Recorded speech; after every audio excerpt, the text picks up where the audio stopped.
Hello everybody, I'm Dave from Dino PC and this is the Stealth Pro from MSI.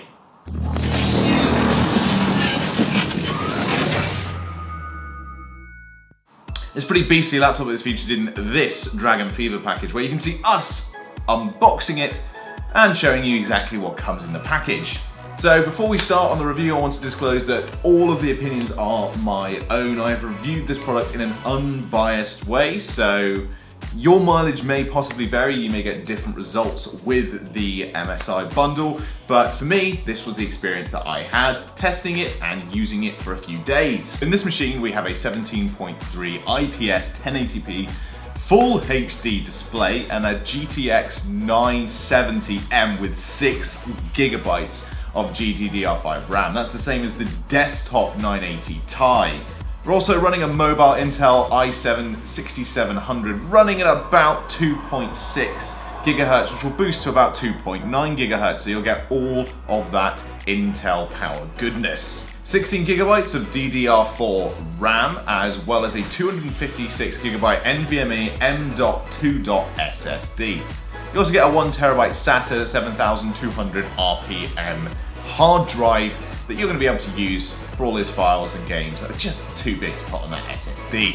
You get Windows 10 and a 6-cell G7 battery as well, which should give you enough battery power for day-to-day tasks to last up to about 2 hours, but more on the battery in a second. On the right hand side over here, we have got ourselves 2 USB 3.0s, a card reader, the power, and indeed a K-lock as well. And on the left hand side here, we have 2 USB ports, 2 mini display ports, Ethernet, HDMI out, headphone microphone that works. We have a solid, I want to say, aluminium based feel with a look of brushed aluminium. It does feel very nice to handle, it does feel like a quality product, other than one thing which we'll mention at the end of the review. Underneath we have some vents with this very nice kind of velvety material, which kind of feels very nice. I'm not too sure what it's actually used for, but it definitely gives it some kind of premium feel. And it does grip it, it does make things grip a little better when you're putting it on your lap. So the first thing that I really wanted to do was test the battery, simply because it's a laptop. Its primary function is to do work and tasks while you're away from power. I mean, these days on trains and buses you normally have power anyway, but we gotta know how long under load this thing is gonna last before you have to find a juice box.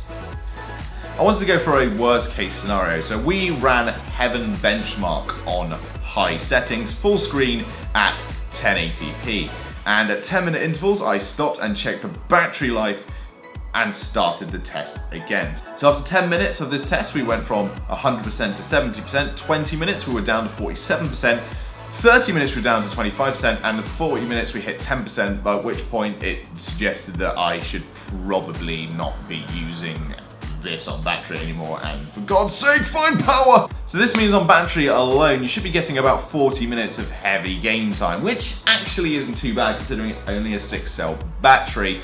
But it's maybe a little bit less. I want maybe 55 minutes to an hour ideally. That would be the sweet spot, I think. But with the 9-cell models, you probably are going to get a lot better performance. Having said that, they do run on 980s and 980 SLIs, and this is only a 970, but still, it's a pretty good performance test. On Fallout 4, on high settings, we get a really decent benchmark, pretty much 60 FPS the whole way. When we were loading in some things in the background, it would dip down to 54, 53, but we never really dipped down below 53 FPS. 53 was kind of the minimum that we got there.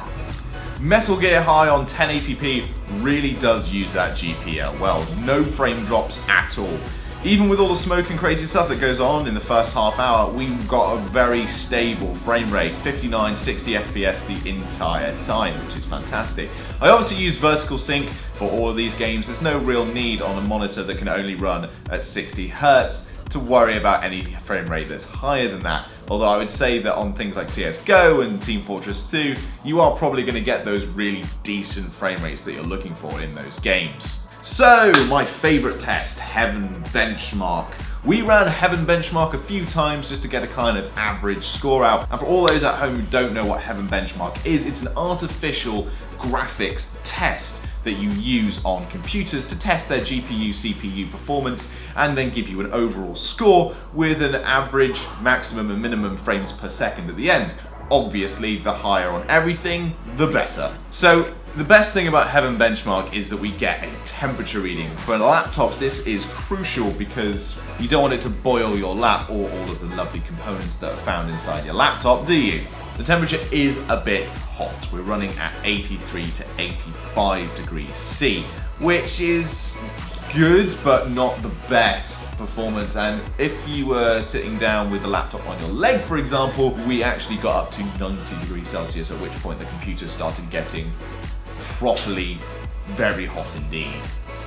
One thing I do have to say is that if you are indeed using the laptop while gaming, don't use it on your lap because it's going to get really, really hot. It's not too bad on the palm rests, but as for like it leaning on your lap's going to get pretty damn toasty, and you really don't want to do that. Considering the high temperature, you do have some really good performance at a trade-off with a score of 1650, an average FPS of 65.5, and a maximum of 139, which is brilliant. To put that into perspective, a score that I would deem very playable would be 45 FPS average and a score of about 1300. So let's talk about one of the three downsides of this computer other than the heat, and that is its webcam. So this is my test with the Stealth Pro's webcam and microphone. As you can see, the webcam is a tiny bit jerky. As you can see, my hand's got a load of distortion behind it here as I wave. The microphone, on the other hand, is quite clear for a laptop microphone. Definite thumbs up for the microphone. Maybe needs a little bit more work on the webcam. As stated, the microphone is good, not great. It is lacking in the bass, but this is what I expect from a laptop microphone. I'm not expecting Blue Yeti performance out of a laptop. If you do want to have a really, really good microphone performance on this computer, buy a separate mic, take it with you.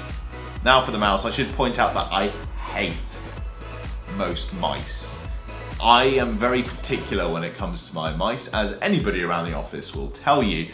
I am a big lover of very nice, very well-made mice, and I hate, with a passion, touchpads.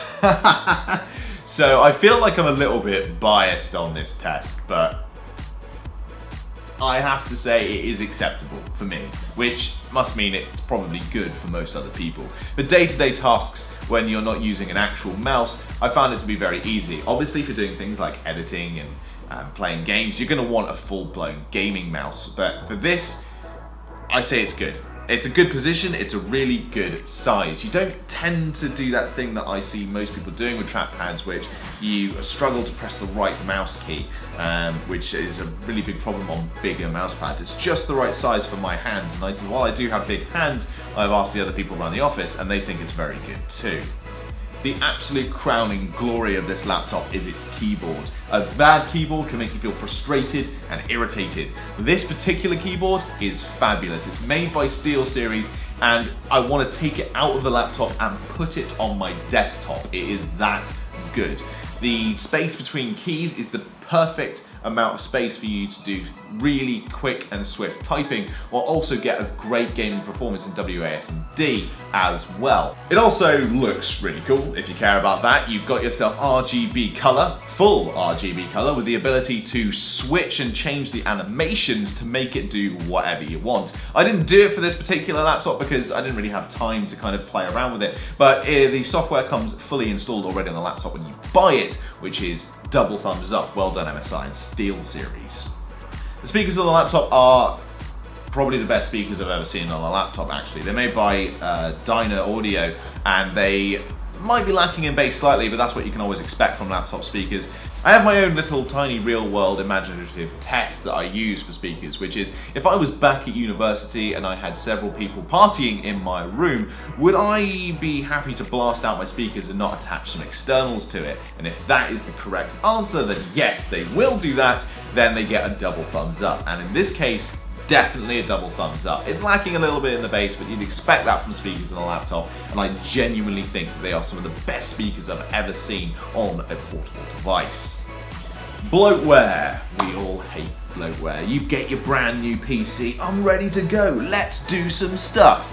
And you get 18 pop-ups from McAfee, add this and sound that, and come and apply to my cloud storage. No.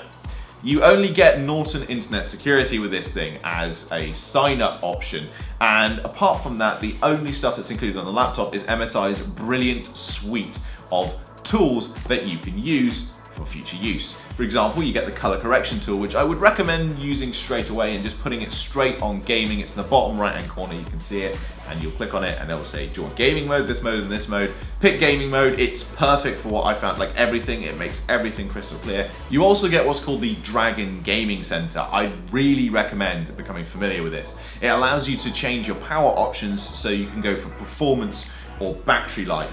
And supposedly with the battery life option checked, you can get maybe another hour from 100% out of this bad boy. So if you're just doing tasks on a train and you're not gaming, then that's something that I really definitely recommend doing, because it honestly does work.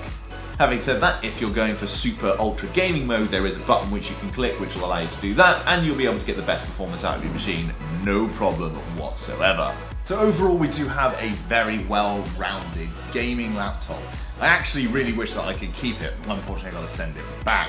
The only issues I have are the webcam and, unfortunately, the heat that it generates. And there is one final point which I would also like to point out, is this screen. It's pretty good, it's pretty nice, it's pretty robust, but there is quite a lot of flex in there. And while this feels like a very premium product everywhere else, the hinge is very, very stiff, which is quite nice feeling, but the problem comes when you close the laptop and you lift it up again. When you lift it up from one side, you can see the screen bend and tilt, and it's got quite a lot of torsion in there as well, as you can see here. But that's still me being very gripey about it. In actual fact, I'd give this a Dino 9 out of 10. A very solid performing laptop with only a few niggles that really irritate me. If you want to go gaming on the go, and this is the way I would definitely suggest doing it, just make sure you don't blast its speakers out on a coach or a bus, or you might find people start getting slightly annoyed. I'm Dave from Dino PC. Thank you very much for watching this review, and make sure you check out our other videos. Yeah, low 53 FPS. 53 was kind of the minimum that we got there. Trains, are you serious right now? Trains, come on. Oh dear, which isn't too bad considering it's only...